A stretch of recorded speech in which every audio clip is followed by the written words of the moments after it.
Hello, Soul Tribe. Welcome to Soul Tribe PH. It's me, Anna, your certified international life coach and tarot and oracle card reader. So, if you want to avail my services, tarot reading, or coaching, kindly go to my website www.anasantiago.coach. And please do follow me on all my social media platforms Instagram, Facebook page, and TikTok, and also here in YouTube. Hello, Soul Tribe. Welcome back to my channel, Soul Tribe PH. It's me, Anna, your love and relationship mentor, intuitive life coach, and a tarot and oracle card reader, and now a podcast host. For this particular video, we will be having your monthly zodiac sign reading for the month of June. This is for my dear Libra, Sun, Moon, Rising, Ascendant, Venus. For those who haven't generated their natal birth chart, I suggest to generate yours. Kindly go to the description section. I got there a link that can help you generate your natal birth chart. You just need your date of birth, time of birth, and also the exact location where you were born. And if you happen to have Libra as your rising slash ascendant sign, then this is your reading. Kasi based on an article that I have read, it's best for us to look into our rising slash ascendant sign for accurate readings. Without further ado, my dear Libra, let's proceed on getting to know your angel number. Might be this or the angel number that you had been seeing recently. Angel, Spirit, Universe, Ancestors, kindly give me the angel number for my dear Libra.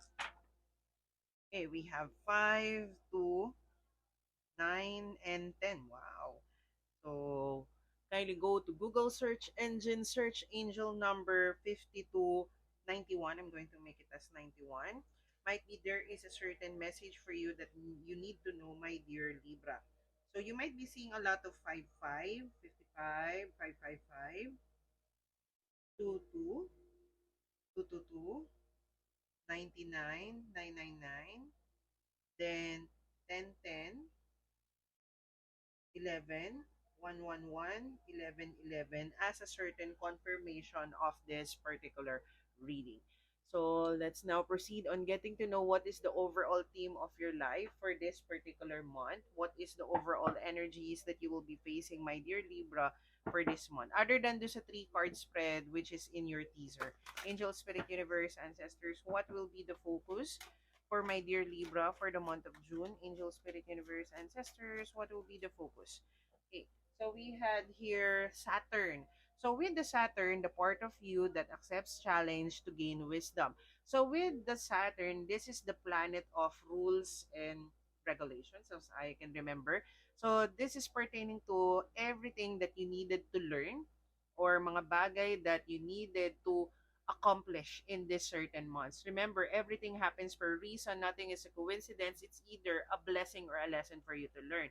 So this month, it's all about learning from everything that you are encountering or everything that you will be experiencing this month is for you to learn a lesson that is provided by every obstacles, challenges, people, relationship, opportunity that you come across, my dear Libra. So lahat ng mga bagay, sitwasyon, mga tao, relasyon that you had encountered recently or you will be encountering this particular month is meant for you to experience or meant for you to encounter. It's either they are a blessing or a lesson for you to learn. So what is coming your way, my dear Libra, is better days is on the horizon. There would be a lot of happiness on the horizon with the sun. So meaning to say, if you might not see things clearly as of the moment, if you felt na walang nangyayari, walang progress, there is no growth, there is no movement when it comes to your career, your finances, with your love life, with your situation, there would be better days on the horizon. Meaning to say, magkakaroon ng movement, magkakaroon ng progress. It might not be the drastic changes or progress that you had been anticipating, but gradually it will be manifesting or coming into fruition this particular month. But then again, there would be a lot of happiness. But don't put your happiness on having those certain external factors. So, kumbaga, wag ka lang maging masaya kung kailan dadating yung pera, yung abundance, yung relationship, yung partner na yon. Don't be happy when it comes. Be happy now. Be contented, grateful, thankful as of the moment. Then when those certain things come to fruition or nag-come forward siya or dumating siya sa buhay mo, it will be only an additional in your life. It's not the basis of your love, care, value, respect, or happiness that you deserve. Because the love, care, value, respect that you deserve is found within you. You had to be grateful, thankful, contented of who you are, what you are, and what you currently have. So whatever are you manifesting into your reality, my dear Libra, It's only an additional in your life. It's not the basis of your value, your worth, your happiness, the love, care, value, respect that you deserve. Wherein the obstacle that you're needing to overcome is conflict. You are conflicted. So, kumaga parang you feel like you needed to fight, you needed to kumbaga parang may kailangan ka pang patunayan. You feel that you needed to compete for you to gain this certain happiness. Feel mo kailangan kailangan ka pang gawin. Might be you grew up, for some of you, you grew up in a certain family dynamic that is very chaotic. So sanay ka sa chaotic situation or very complicated situation. So it's quite kumbaga parang hindi kumbaga unusual sa'yo that you are experiencing nothing. So feel mo you need to do something more for you to gain this certain happiness. Wherein the thing that you needed to know now is it's time for you to be grateful, thankful, contented of who you are, what you are, and what you currently have. Don't compare yourself to others. Kasi the more that you are comparing your journey, your progress, kung ano man yung meron ka with other people, the more that you'll end up unfulfilled, unsatisfied, and complicated. Kasi feel mo, bakit sila? Why do they have that? So, the feeling mo may kailangan ka pang gawin for you to achieve that whatever others have. So this is the time for you to step back. If you feel overwhelmed with so many things na ang dami mong gustong gawin, it's time for you to step back, see the bigger picture on why things are currently happening. Remember, everything happens for a reason. Nothing is a coincidence. It's either they are a blessing or a lesson for you to learn. Kasi it's all about learning. So this month is all about balance kasi you are the Libra. You are equilibrium. So, judgment again, lessons have to be learned. Kailangan mo magkaroon ng learnings. Kasi might be, there is a decision for you to make, my dear Libra. Decision in a sense na kailangan mong mag-decide na maging kontento, maging grateful, maging thankful. Kasi the more that you are comparing yourself to others, the more that you are looking into other people's progress, kung ano man yung meron sila, the more that you end up unfulfilled and unsatisfied. It's time for you to make a choice. It's time for you to learn the lesson that is provided by everything that you are encountering in your life. Okay. So let's see what is the energy of your career? What is your current energy for your career, my dear Libra? What is the current energy of your career? Angel, Spirit, Universe, Ancestors. What is the current energy of the career of my dear Libra? What is the current energy of your career? Angel, Spirit, Universe, Ancestors. Whoa, whoa, whoa. The current energy of your career, you are in your Empress energy. You are nurturing yourself. You are learning a new skill. You are investing in your self love, self care. You are nurturing yourself. You are mothering yourself. You are giving to yourself the kind of love, care, value, respect that you deserve. And for some of you, you are equipping yourself with the right knowledge, the right approach, the right skill for your career. So, kumbaga parang you are relearning a new skill, learning a new talent, a new hobby. You are focusing on nurturing yourself to be the best version of yourself for you to be able to handle kung ano man yung particular outcome that will be manifesting into your career. So what is the energy coming your way when it comes to your career, my dear Libra? What is the energy that you are welcoming in your career? What is the energy that you will be welcoming in your career? So, Six of Cups. So, kumbaga, you are making peace with the past. So, it's time for you to learn the lesson that is provided by every obstacles, challenges, setback, trials, delay, stagnancy that you had experienced when it comes to your career. So, kailangan mangyari yon for you to learn the lesson that is provided by those certain circumstances. And also, for you to fully move forward in life, my dear Libra, you need to make peace with the past. You need to forgive the people who have hurt you, forgive the situation that caused you pain, and also forgive yourself. Pero if, sorry, but if forgiveness cannot be given, the only thing that you can do is to accept that things that happen in the past is already written. You cannot change it. The only thing that you can do is to take the insight, take the learning, and apply the necessary changes in the now for a while. So going back, my dear Libra, so might be for some of you, you are having a hard time speaking your truth. Kaya I've stopped the video because I was having a hard time trying to control my cough, yung ubo ko, kasi makati yung lalamunan ko. So for some of you, you are having a problem with your throat. And this is a confirmation that it's time for you to speak up. It's time for you to be clear. Ano ba yung gusto mong mangyari when it comes to your career and your business with your love life. So it's time for you to speak up. If you really wanted to have a healthy, loving, committed relationship with people around you, with your career, with your finances, you need to be clear kung ano man yung intentions mo and goals mo on how to achieve the outcome. So let's see what is the energy of your finances, my dear Libra. What is the energy of your finances? What is the energy of your finances? Angel, Spirit, Universe, Ancestors, kindly give me the energy for the finances of my dear Libra. So, might be your judgment is a little bit clouded. You cannot see through things as of the moment. There are a lot of illusions. So, kumbaga parang a lot of things hidden sa iyo as of the moment. Kumbaga parang you cannot see through things na kailan magkakaroon ng progress, changes when it comes to your certain financial situation. And that is the reason why you feel like you needed to fight. Kailangan mo pang may patunayan, kailangan mo pang maraming gawin. Kasi nga, for some of you, you had lived in a scarcity mindset or yung survival mode na kailangan magpakahirap, you needed to struggle for you to earn a money or a living. So, that is the reason why you are in this certain energy that your judgment is a little bit clouded kasi this is being done by the universe intentionally so that you needed to focus on things that needs your attention, so probably things that you needed to learn, kaya universe is clouding your judgment so that you will focus on what you needed to address as of the moment. Mag-focus ka sa dapat mong gawin. Don't get too attached to the possible future or the outcome. Don't get fixated to that. Don't dwell in the past. Focus on the things that you needed to do as of the moment. Focus on the now. Stop wanting to know the when and the how. Focus on the why. That is being asked to you by the universe.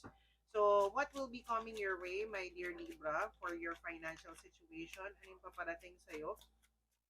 What is the kumbaga parang this is telling you that it's time for you to don't give up, stand by your ground. For example, if you are planning to be financially free, financially independent, it's time for you to make a stand na talagang panindigan mo that if you're going to want to be financially free, financially independent, you need to stand by your word na kailangan mong baguhin the way that you think, the way that you see things, and the way that you handle money. And also, this is not the time for you to give up, even though you don't see things clearly as of the moment. So it will be coming when you least expected it. So stop wanting to know the when and the how. Stop wanting to know when will that certain opportunity come, when will that financial situation be over. Stop wanting to know everything. It's time for you to surrender and trust the process, trust the unknown. So this is the time for you to focus on what you needed to do. Be resilient, don't give up. Work on yourself. Work on changing the way that you think, changing the way that you see things, and also change the way that you handle your finances. Be mindful on your spending, my dear Libra. So bring balance to your life. So when it comes to your relationship, it regardless if you are single, in self-love, self-care journey, or in marriage, boyfriend, girlfriend, husband or wife, this is your current energy. What is the current energy of the relationship or the love life of my dear Libra? So, Page of Cups. So, it's time for you to express that love, care, value, respect towards yourself. Kasi the way that you are treating yourself, loving yourself, valuing yourself, and respecting yourself is how you're going to receive it from others, not the other way around. So, this is the time for you to be open and ready for the different possibilities on the horizon. Stop wanting to know when will that reconciliation come, kailan dadating si the one, etc. So be open and ready for the different possibilities on the horizon. It's time for you to make a choice, time for you to choose yourself, choose to love yourself, value yourself, and respecting yourself. Kasi the way that you are treating yourself is how you're going to receive it from others, not the other way around. So let's see what is the energy coming your way when it comes to your love life, relationship. What are the energies you will be anticipating? Ooh, so the well. So with the well, this is the time for you to what they call that, wish. So manifest, keep a positive mindset. And also this is the time for you to to set the intentions and the goals on what you wanted to manifest into your reality. Diba, in wishing well, we're going to throw coins in the well so that we can wish. So this is the time for you to set the intentions and goals on what you wanted to manifest into your relationship. If you want to have a healthy, loving, committed relationship with someone, you need to have that healthy, loving, committed relationship with yourself first. Because how you are treating yourself, loving yourself, valuing yourself, and respecting yourself is how you're going to receive it from others, not the other way around. So let's see what is your oracle guidance, my dear Libra. What is the oracle guidance? And also for this one, someone will be expressing their love, or it's either ikaw, you mag-express ng love to someone else. So they are manifesting you with the will, or other way around.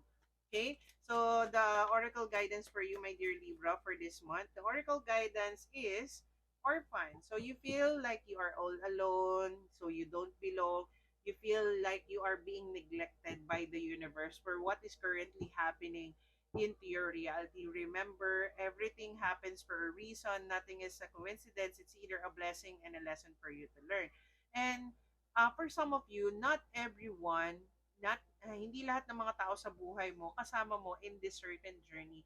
There are certain journeys in your life that you are meant to experience alone. So hindi sa lahat ng oras may kasama ka in those certain obstacles and challenges that you will be encountering. Some of it, you needed to experience it on your own so that you will be learning the lesson that is provided by every obstacles, challenges, setback, trials that you are experiencing. And as I've said, chaos and conflict. So the reason why this certain chaos and conflict took place, na kaya mo na-experience yon, my dear Libra, it needed you to reassess the situation. So the reason why those certain obstacles, those certain conflict, challenges, setback, breakup, separation took place, it needed you to realize what are the certain things that is no longer aligned to your highest good. This is a way for from the universe to tell you na there are certain things that you needed to sort out. Ano na ba yung mga dapat mong i-release and i-let go? So we are anticipating a new moon because I'm filming this at the first week of June. So we are anticipating a new moon in June 6. So before you manifest certain things in your reality, there are things that you needed to let go. So for you to start anew, you had to release the old, or it's time for you to let go of the old to welcome the new.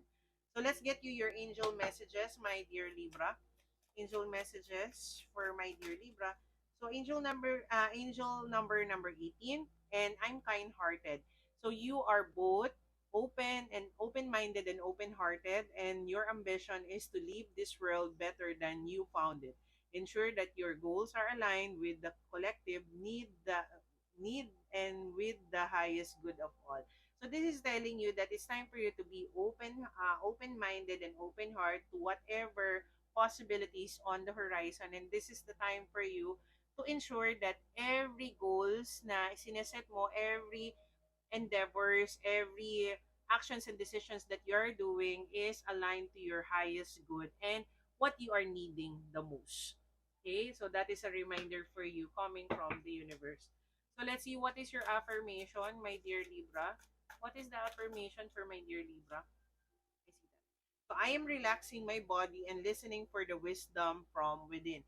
So it's time for you to listen to your body, listen to your intuition. For some of you, your body is speaking to you. Kunyari, if you feel certain pains in any parts of your body, this is your body communicating to you now there are certain things that you needed to address on those certain parts. And also, it's time for you to listen to your intuition. Trust your intuition. You know it, you are intuitive with the Page of Cups. You already know. Kaya lang, you doubt your intuition, you doubt your certain capabilities kasi your judgment is a little bit clouded.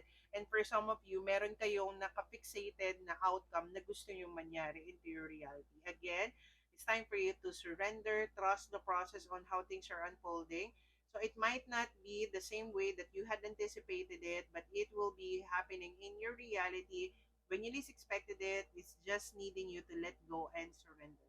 So this is what I got for you, my dear Libra. I do hope this resonated with you. Do let me know in the comment section on how it resonated with you. Kindly like, comment, and share this video.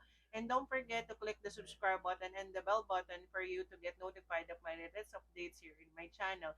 And if you wanted to avail my services, tarot reading coaching program, message nyo ako in Instagram or Facebook page. Soul Tribe PH, Coach Ana Santiago, with the word tarot for tarot reading coach, for coaching program or mentorship program. Or you kindly go to my website, www.anasantiago.coach. This is what I got for you. Sending you much love and light. Bye-bye.